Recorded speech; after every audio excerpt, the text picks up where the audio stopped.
आसान है। Please sir. Mentally strong कैसे होते हैं और मेंटली स्ट्रांग होने का मतलब क्या है, ये हमको मिल करके आज फाइंड आउट करना है। पहले ये देखना है कि फिजिकली स्ट्रांग होने का मतलब क्या।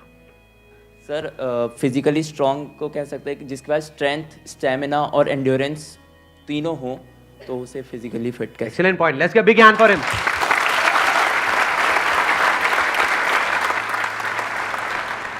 क्या हम ये कह सकते हैं उसकी मसल स्ट्रांग हो? हाँ, क्योंकि कुछ भी लिफ्ट करने के लिए, सही। वेट उठाने के लिए मसल्स का स्ट्रांग होना जरूरी है। मसल्स वीक होंगी तो आप नहीं कर पाओगे, हाँ। है ना। जो ओवरऑल स्ट्रक्चर है उसमें बोन्स भी आ गई, मसल्स भी आ गई, वो स्ट्रांग होनी चाहिए। उसको हम फिजिकल स्ट्रेंथ बोल सकते हैं। अभी यही फंडे जो हम फिजिकल में देख रहे हैं, इसी को मेंटली देख करके और फिर समझने की कोशिश करेंगे स्टेप बाय स्टेप कि उसका मतलब क्या। कि फिजिकल स्टेमिना तो हमको समझ आता है कि फिजिकली हम जल्दी ना थके। कोई बंदा है उसने थोड़ा बहुत काम किया एकदम से थक गया तो इसका मतलब फिजिकली स्ट्रांग नहीं है।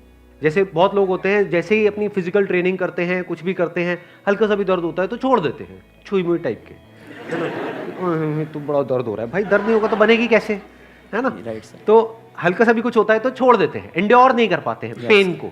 Yes sir. तो पेन को एंड्योर करने की जितनी हमारे अंदर पावर है उसको हम एंड्योरेंस बोल सकते हैं। सर मेरे हिसाब से फिजिकली स्ट्रांग होने का मतलब ये है कि सबसे बड़ी चीज़ ये है कि बीमारियों से दूर होना चाहिए उसे। अगर मतलब कई बार ऐसा होता है कि हमें फिजिकली स्ट्रांग दिख रहा है पर्सन, बट वो होता नहीं है। यानी कि एक बंदा हो सकता है वो फिजिकली हमको स्ट्रांग बाहर से दिख रहा हो और वेट भी बहुत अच्छा लिफ्ट कर रहा हो, और लेकिन उसकी इम्यूनिटी वीक हो। Yes sir. तो हम कह सकते हैं अंदर से वो बंदा कितना स्ट्रांग है। यानी कि जो भी डिजीजेज हैं, मतलब जो भी बीमारियां हैं, उनसे लड़ने की उसके अंदर कितनी पावर है उसकी बॉडी के अंदर। Yes sir. एक तो फिजिकल पावर, एक है उसकी इम्यूनिटी हम बोल सकते हैं। Yes sir. अब एक एक करके इन पॉइंट को देखते हैं कि मेंटल स्ट्रेंथ में किस तरीके से हम अप्लाई कर सकते हैं। सबसे पहले बात हमने करी फिजिकली स्ट्रांग होने का मतलब क्या, स्ट्रेंथ। मतलब आप कह लो वेट उठाना है। जैसे कहीं हम जा रहे हैं रेलवे स्टेशन पे, यहाँ पे, वहाँ पे, एयरपोर्ट पे, और अगर दोनों हाथ में पूरा भारी भारी पूरा भरा हुआ लगेज है, जैसा हम लोग इंडियंस ज़्यादातर लेकर के जाते हैं, लगेज बंदे से भारी होता है, सही है नहीं है। 3-3 बंदे बैठ बैठ करके उसको पैक कर रहे होते हैं घर पे, माँ चढ़ी होती है और साथ में बच्चे भी, बेटा तू भी आ जा, तू भी आ जा, पति का अरे तू क्या देगा, इधर बैठ। सारे बैठे हुए हैं और उसको बंद कर रहे हैं, फिर उसको उठा रहे हैं, है ना। तो कहने का मतलब है कि अगर आपकी मसल स्ट्रांग है तो आप उठा लोगे, एफर्टलेसली उठा लोगे। इसी को तो फिजिकल स्ट्रेंथ कहेंगे। एक है बहुत एफर्ट लगा के आपको कुछ छोटा सा काम करना पड़ रहा है, एक है बहुत बड़ा काम भी आप कर रहे हो बिना किसी एफर्ट के। क्यों? क्योंकि आपकी बॉडी स्ट्रांग है, आपकी मसल स्ट्रांग है। बिल्कुल इसी तरह से थिंकिंग मसल्स, यानी कि कोई प्रॉब्लम आई तो आप ये देख सकते हो आपकी थिंकिंग मसल्स कैसी है, बेस्ड अपॉन कि आपका रिएक्शन कैसा है जब कोई आपकी लाइफ में प्रॉब्लम आती है। 3 सिचुएशंस हैं यहां पे, तीनों को एक एक करके देखते हैं। एक है कोई बड़ी प्रॉब्लम आई हमारे सामने और हमने अपने हथियार डाल दिए और हम एकदम से परेशान हो गए, तो हम क्या कहेंगे, हमारी मेंटल मसल्स कैसी है, वीक है। मतलब बिल्कुल ऐसा हो गया कि लगेज थोड़ा सा भारी है तो लगेज भारी है मैं नहीं उठाऊंगा। अरे भाई अपने आप को स्ट्रांग कर, मैं आगे ट्रैवल नहीं करूंगा। क्यों? क्योंकि लगेज भारी है, मैं तो यही रहूंगा, बस स्टैंड पे ही रहूंगा, मैं नहीं जाऊंगा। आप हंस रहे हो लेकिन ऐसे हम करते हैं लाइफ में। कोई बड़ी प्रॉब्लम आई तो हम क्या करते हैं, अपने हथियार डाल देते हैं, मतलब वी गिव अप, फेस ही नहीं करते हैं उस प्रॉब्लम को। ऐसी कोई प्रॉब्लम नहीं है जिसका सोल्यूशन ना हो इस दुनिया में। अगर प्रॉब्लम है तो सोल्यूशन भी है, बट सोल्यूशन तक पहुंचने के लिए we need thinking muscles, we need to think a lot in the right direction. और ये राइट डायरेक्शन और रॉन्ग डायरेक्शन क्या है? राइट डायरेक्शन मतलब solution oriented approach, wrong direction मतलब प्रॉब्लम ओरिएंटेड अप्रोच, कि हम प्रॉब्लम में ही जाकर के स्टक हो गए हैं, बस उससे आगे बढ़ ही नहीं रहा है हमारा दिमाग। इसको हम कह सकते हैं मेंटली हमारी जो मसल्स हैं वो वीक है, मेंटली हम वीक है। दूसरा सिनेरियो क्या है, कोई प्रॉब्लम आई, उससे हम लड़े और लड़ने के बाद में बहुत एफर्ट लगाया, बहुत दिमाग लगाया, बहुत मेहनत करी, लड़े और जीत गए, मतलब उस प्रॉब्लम का हमने सॉल्यूशन निकाल लिया। क्या हम कह सकते हैं कि आप मेंटली बहुत स्ट्रांग हो? नहीं, नो। व्हाई? एग्जैक्टली, बिकॉज आपको बहुत एफर्ट लगाना पड़ रहा है। समझ गए ना? हाँ, जैसे कोई बैग उठाना है तो बहुत एफर्ट लगाना पड़ रहा है जी, दोनों हाथ लगा दिए और ये घसीट घसीट के जा रहे हो, और पहुंच गए, कह रहे हो हाँ मैं तो वो। भाई कुछ नहीं, तेरी कमर में लचक आ चुकी है। The second scenario is better than the first scenario but not as good as the third scenario. Third scenario क्या है? बड़ी से बड़ी भी कोई प्रॉब्लम आई हमारी लाइफ में, हम पहले ही उसके लिए तैयार थे और ऐसे सॉल्यूशन निकल के आ गया। मतलब वो प्रॉब्लम जो दुनिया के लिए बहुत बड़ी है, जिसको देख करके लोग डरने लग जाते हैं, वो प्रॉब्लम आपके सामने आई, ऐसे सॉल्यूशन निकल गया, एफर्टलेसली काम हो गया। यानी एक बैग आपके पास में है 50 किलो का, ऐसे उठा लिया हल्के में। मतलब लोगों को देखने में लग रहा है कि अरे बैग तो बहुत हल्का है। बैग हल्का नहीं है, उस बंदे में दम है। तो कैसे लाइफ की मुश्किल से मुश्किल प्रॉब्लम्स को भी आप आसान से आसान बना सकते हो?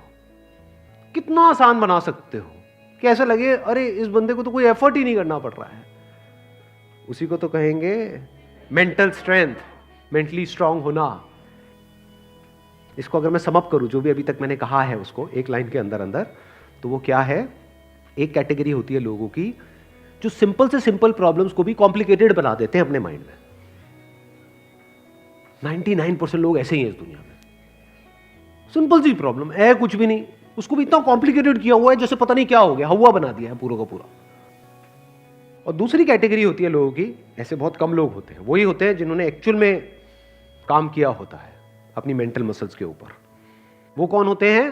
जो कॉम्प्लिकेटेड से कॉम्प्लिकेटेड प्रॉब्लम्स होती हैं उनके सामने, जिसको देख करके ही बंदा कहे अरे यार ये तो बहुत कॉम्प्लिकेटेड है, उसको भी सिंपल बना देते हैं। जैसे फॉर एग्जांपल आपकी कोई रिलेशनशिप है किसी के साथ में और वहां पे बहुत क्लैशेस चल रहे हैं, बहुत मेजर कुछ इश्यूज हो रहे हैं। एक तो ये आपस में हम लड़ते मरते रहे कुत्ते बिल्ली की तरह, जैसे ज्यादातर घरों में होता है। उसका कोई सोल्यूशन निकल पाएगा कभी भी? नहीं।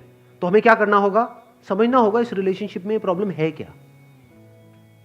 अज्यूम नहीं करना है पहले से कि प्रॉब्लम उसमें है या प्रॉब्लम मुझ में ही है।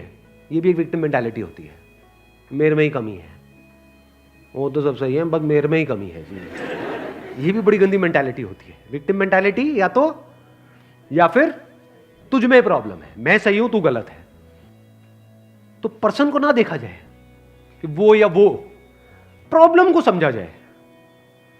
प्रॉब्लम एग्जैक्टली क्या हो रही है रिलेशनशिप, वो जो क्लैश हो रही है उसकी जड़ क्या है, उसका कॉज क्या है। अगर वो हमको समझ आ जाता है बारीकी से, तो क्या वो प्रॉब्लम जड़ से ठीक नहीं हो जाती? और अगर हम उसको ना समझे और ऊपर ऊपर से ठीक करने की कोशिश करें, क्या वो कभी भी ठीक हो सकती है? कोई भी मिल करके क्या उसको ठीक करवा सकता है उस प्रॉब्लम को? जैसे दो लोगों के बीच में प्रॉब्लम हो रही है, कोई तीसरा आ जाए उनके बीच में मीडिएटर बन करके, मैं सॉल्व करवा दूंगा तुम्हारी प्रॉब्लम, तो कुछ देर के लिए तो समझौता करा सकता है, लेकिन अगर परमानेंट उसका सोल्यूशन चाहिए तो वो कैसे होगा?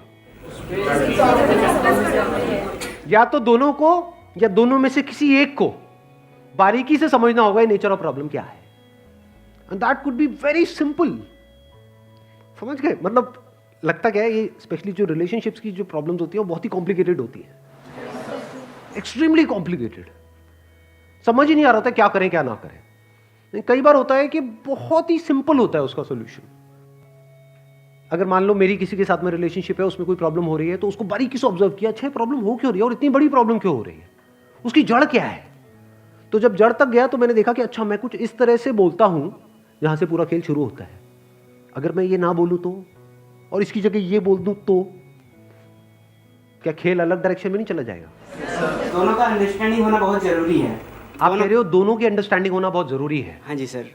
ध्यान से समझना, अब ये प्रॉब्लम ओरिएंटेड अप्रोच है, सॉल्यूशन ओरिएंटेड अप्रोच है? ये प्रॉब्लम ओरिएंटेड अप्रोच है जिसका कोई दुनिया में सॉल्यूशन नहीं है। ये बिल्कुल ऐसा है कि सरकार को तो अपना काम अच्छे से करना चाहिए। ये जो चाहिए है ना, ये हम इंडियंस की नस नस में दौड़ रहा है। सड़कों पे सबको अपनी गाड़ी ढंग से चलानी चाहिए, रेड लाइट पे सबको रुकना चाहिए, ये होना चाहिए, वो होना चाहिए, यहाँ पे सफाई होनी चाहिए, दोनों को एक दूसरे को समझना चाहिए, जो कभी नहीं होगा।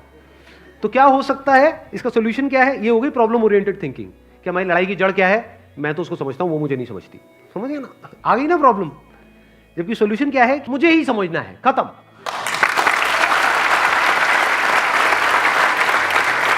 Thank you so much for coming.